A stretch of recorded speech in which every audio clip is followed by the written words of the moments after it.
Alright, it's on.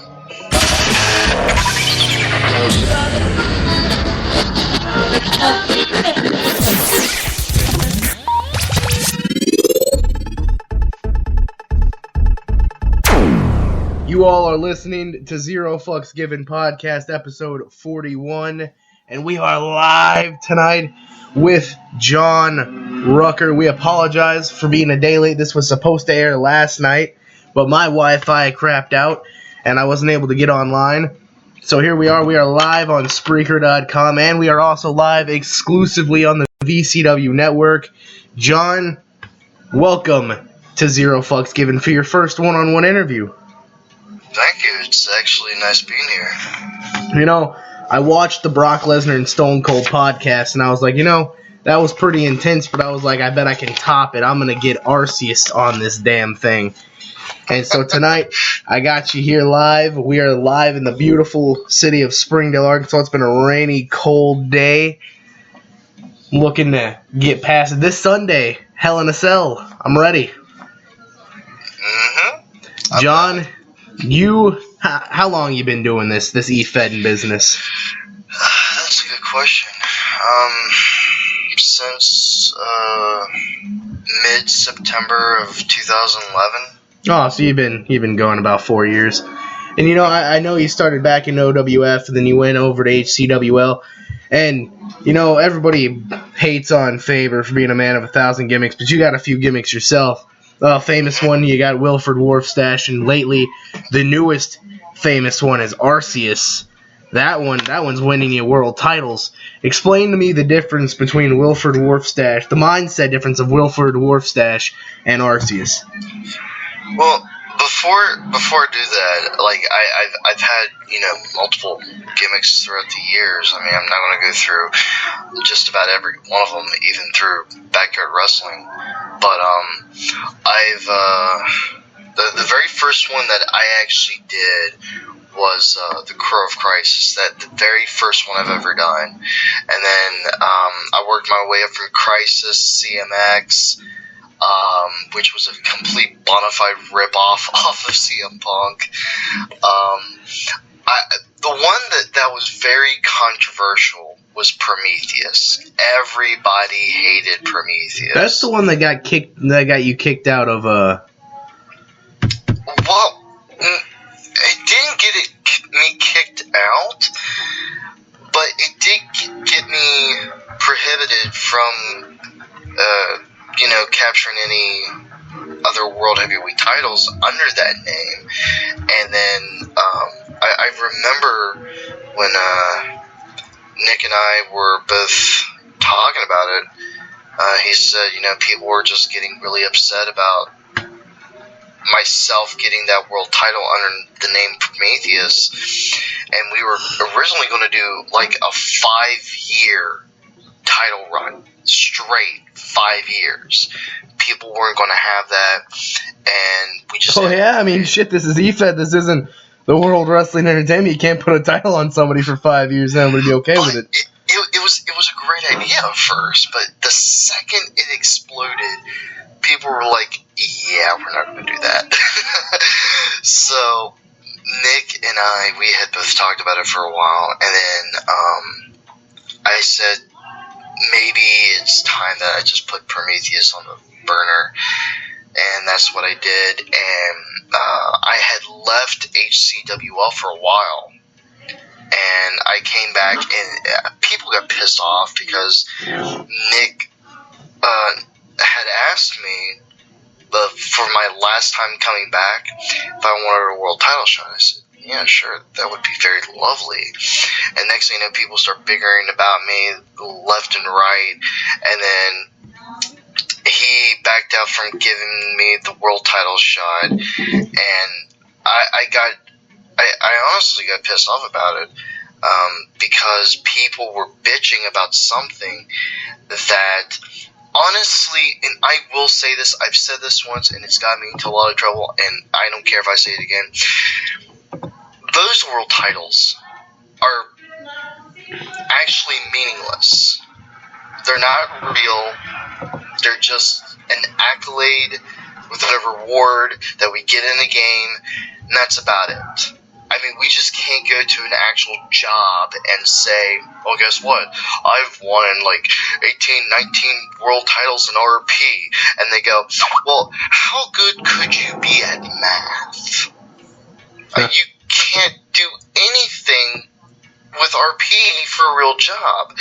And that's why I always say, why get mad about it? It's just a game. But to other people, it's something else. A lifestyle, yeah. I mean, I get you there. Yeah. You know, let's backtrack a little bit. You said that you've been doing this 4 years, you know. And I've over the time of doing these podcasts, I've explained how I got into this. But what made you want to do e-fetting? Like, were you a wrestling fan and you just decided, oh, hey, let's do RP? Like, what happened? That's a really good question. How it all came about was I was actually just telling the guys about this yesterday. I told them I had a feeling he was going to ask the question, and lo and behold, I'm actually very glad you did. It happened back in, I want to say, August, that I was approached on Facebook by both Brad and Samuel if I wanted to be part of an actual wrestling company, a really small independent one called OWF, Outdoor Wrestling Federation, which actually had a legitimate name for a reason. And I'm like, nah, I'm not going to do that. And they're like, come on, I mean, you could train all the guys and whatnot. And I'm like, dude, just because I like wrestling does not mean I know shit from an asshole within it. And they're like, oh man. And I didn't hear from them for a while. And then I got another message from Sam stating that he was asking me again if I wanted to do it for the first time. I said, dude, I already told you. The answer is no. If it's going to be anything like that, I have no way of doing it. No, I cannot make it, so the answer is no. Then I got another message from him saying that apparently they could not afford to rent out a place with damage deposit and whatnot. I'm like, dude, just give up on it, honestly. So I was messaged by Steven within mid-September asking me if I wanted to join OWF. I said, no. And then after that, about a week later, he asked me again. I'm like, I tell you what, just to get you off my back, let's do it. I'll be a spectator, see what it's like. It was nothing what I had thought of. Nothing. It was something completely different. I wanted to give it a try. I did not become their first world champion, but I was a multi-time world champion in OWF within a few months being in there. I remember being a board of director in there as well. I got kicked out. Long story short, I would never go back there even if they offered me $100 million. God damn. You know, with me and you, we've talked about your time in HCWL and all that, but now you're known for running one of the biggest fantasy feds in all of Facebook, VCW, and it's caught a lot. At first, it started out real small, but now it's caught a lot of buzz. I mean, I was your world champion for a long time. I'm still your United States champion, but you got Mulata Rod in there now. You got a lot of people in there. Explain to us like why you wanted to do your own fed. I mean, and not even like an E-Fed, you're a fantasy Fed at that. Like, explain to us why you wanted to do that. That's also another good question. I wanted to do something that most people in RP are afraid to do. I wanted to try something new. I wanted to develop an interest that didn't couldn't deal with Promo to Win. I got so sick and tired of Promo to Win constantly. I just thought, if you can think of a great idea, put it together as a concept, and just write it out as if you were living your own fantasy, it would work out great. At first, the idea didn't really come about until Nick had brought it up to me, and he knew that I am a huge sports entertainment guy. I really love storylines. Yes. Now notice, people, he said sports entertainment, but before you continue, he's a sports entertainment fan, not a professional wrestling fan. This guy will watch WWE before he watches Ring of Honor. Let's get that out of the way before we continue. I'll tell you this much. I would watch Ring of Honor at any given day than TNA. Oh, thank you. Finally. TNA? You mean, did you, okay, before we continue on with this, James Storm was on NXT. Did you see that? Yes, I did. Keeping everything. I'm so happy. Anyway, let's continue. The VCW thing, you're a fantasy fed. You're one of the, from what I understand, I think you're the only fantasy fed out there. I'm the only one. And it's a hot thing. I mean, sooner or later, somebody's going to start up another fantasy fed. But honestly, dude, I think you've set the bar.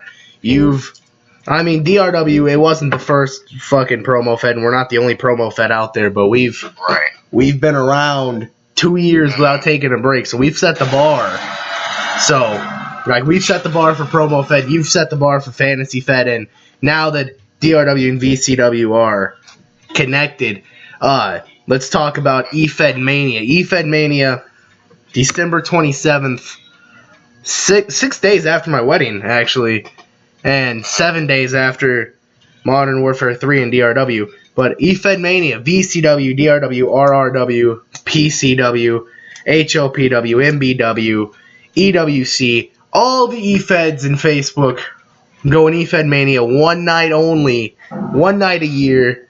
John, what do you have planned for eFed Mania? What do you plan on bringing to the table? Honestly, I remember you had came to my attention with that. I really hadn't thought out of anything really. It is an intriguing thing. I'm not sure if you got my message about it or not, but if you remember a while back, I had actually came up with that exact same concept for like a once a year thing called VCW NXT. I forget what the rest of it was called, but it was a not once in a lifetime, but once a year event where we had like maybe 5 or 6 eFed groups. Oh yeah, I remember that conversation. It was basically like that. We'll see. Like Mia actually came up with this idea because everybody, like, we were in an owner's chat, and she was all like, "Well, what if we put all the feds together for one night?" And even I don't even think I was one of them, bro. I think Rainey's one that said, "Well, John came up with that idea a few months ago," but Mia was like, "Well, let's do it." And I was like, "I'll do it." And at first, Zach was like, "Nah," but then as soon as Dominic stepped up, was like, "Fuck it, I'll do it." Zach jumped on board. Rainey jumped on board. Aaron was already there.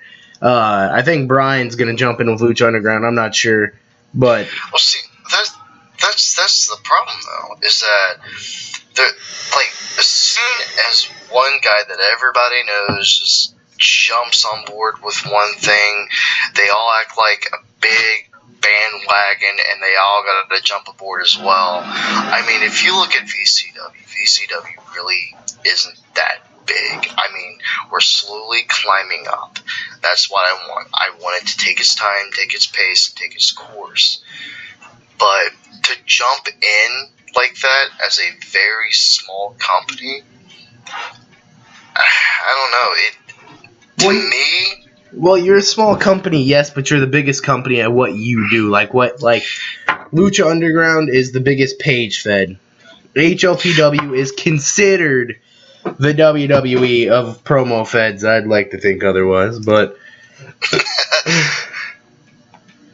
well, see, it's like not gonna lie here. VCW to me is the beginning of WWE.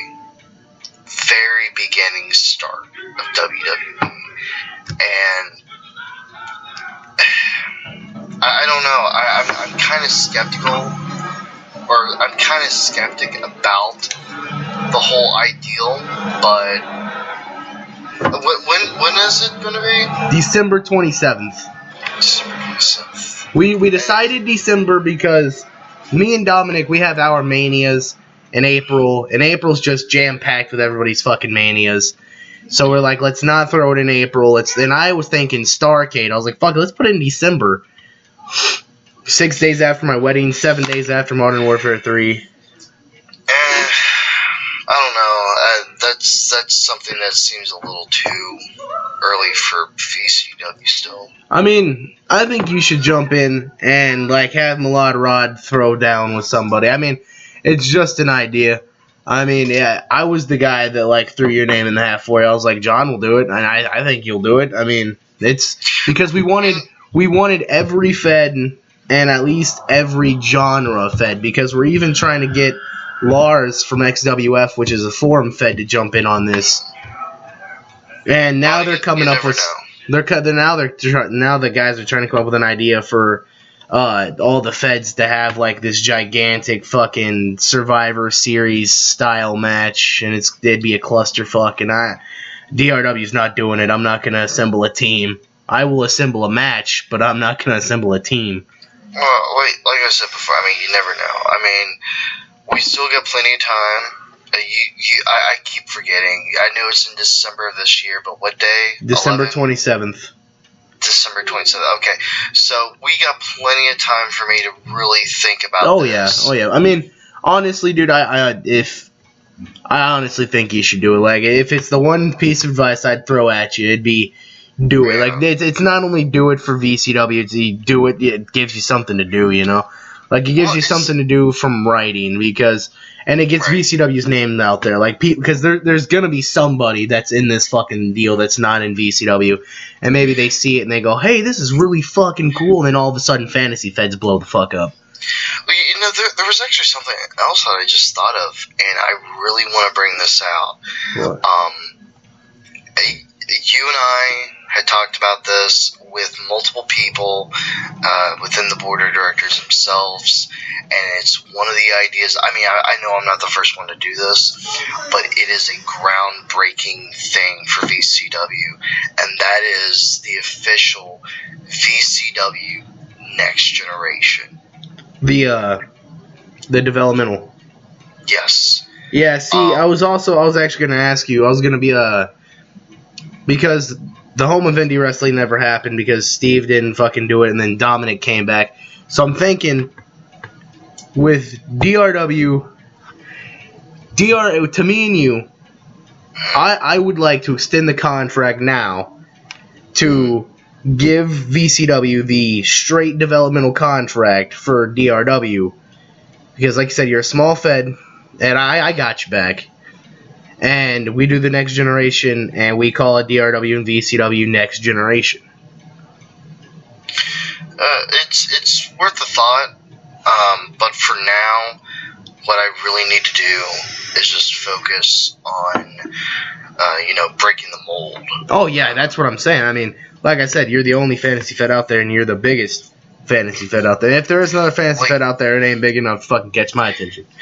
Like, honestly, with Next Generation, I know I've said this once before, but I thought about it for a while, and I thought, instead of just doing just the newer guys, guys that never done this before, we could take anybody we can, and even if it's just guys who's just used to promo to win, take them from whatever they came from.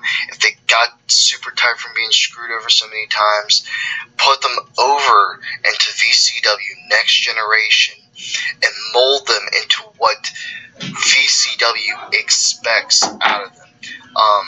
I will say this, that I am not in control of writing, booking, that sort of thing. I'm not involved with any of that.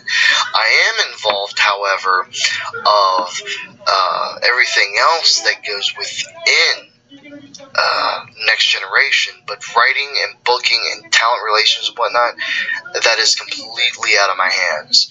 I do have a few people that I have chosen to run VCW Next Generation. I still want to have more people in there. The bigger the better. But, the sooner we get this working, the faster VCW Next Generation will be popping up sooner than expected. And I'm thinking that we could probably get our first show within a January schedule if we can get everybody working starting next month. Yeah, I believe in you guys. I think it's a great idea to do it.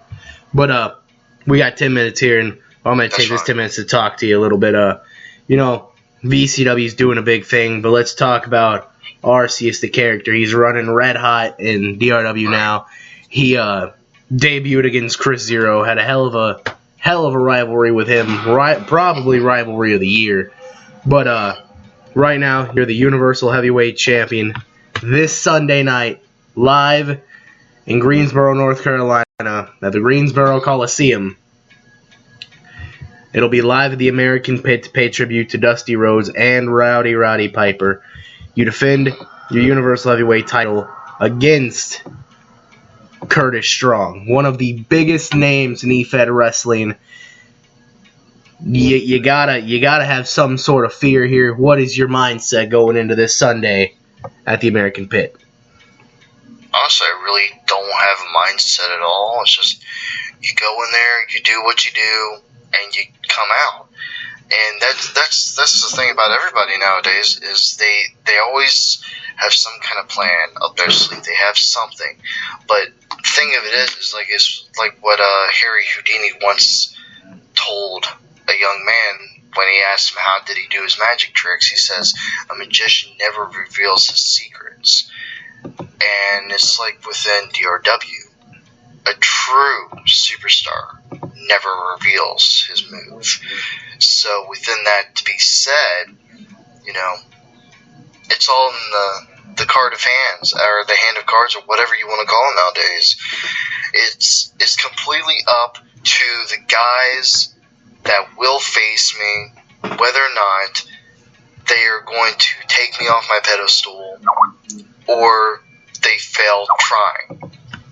But I might sound like I'm a little high on my horse when I say this, but I'm probably going to have to be like the Undertaker of DRW. I might have to stand my ground, and if anybody wants to kick my ass, they're more than welcome to. But the only problem is who has big balls to take me off my damn pedestal. And if anybody thinks that they have the big britches to do so, they can step up to the plate like a big man would and try to take me down. I don't care if you gotta knock me out with a damn baseball bat. Do something. But if you don't take me off my feet, I'm gonna be still standing there with my foot on top of your chest, being like the biggest son of a bitch you've ever met. So let's talk about something that I believe I heard you talk about a few months ago, and I never really get to pick your brain about it. EFED retirements. Yes. Oh my! It's a hot thing. Everybody's shooting the retirement tours. Everybody's wanting to retire. What are your thoughts on EFED retirements and how legit they are? Honestly, I don't care if people get pissed off at me about this or what, but I think they're a little bullshit. If you're going to retire, you're not going to do a damn tour. You're not going to say out loud to every cotton-picking person that you know in these groups or whatnot that you're going to retire. If you're going to retire, just tell the person that you're working for that you're going to retire, leave, and don't ever come back again. That's the way that I feel. And if no one likes it, oh well, they can bend over and kiss my ass later on throughout the day because I ain't going to lose any sleep due to it. I mean, I got my own opinion about E-Fed retirements, but I mean, you pretty much hit it on the nail.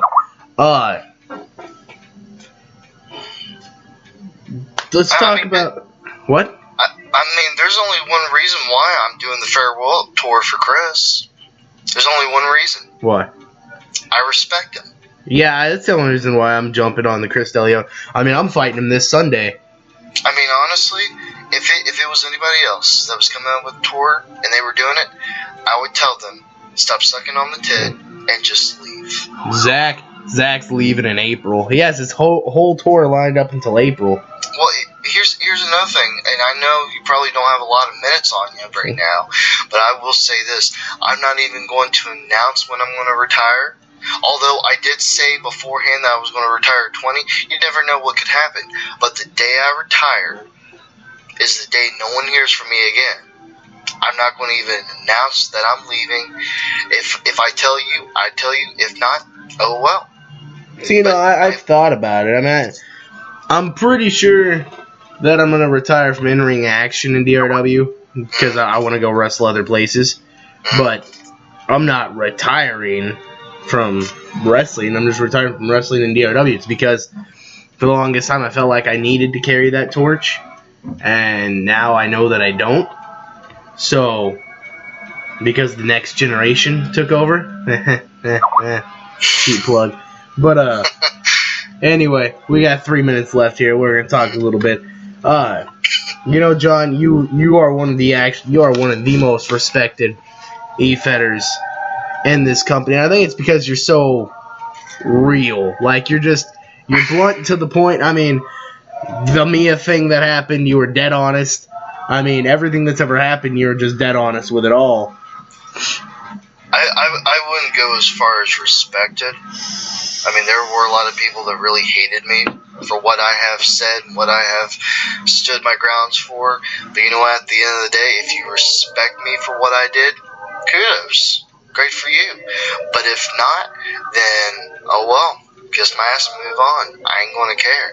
I will state what I have to say, and that's the end of that. I mean, people in RP are too much of a damn pussy when it comes to speaking up their own damn mind. If no one likes what you got to say, oh well, they can get over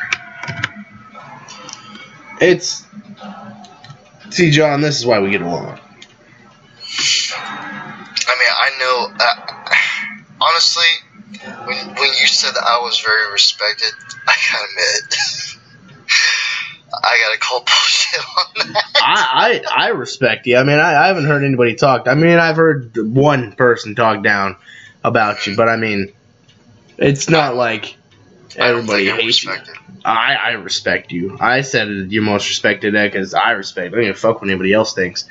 But this has been Zero Fucks Given Podcast. Thank you, John, for joining us. I hope you come back again sooner rather than later. But thank you all for tuning in. Next time on Zero Fucks Given, I'm going to try to get TJ Shadows up in this bitch, a.k.a. Taka, a.k.a.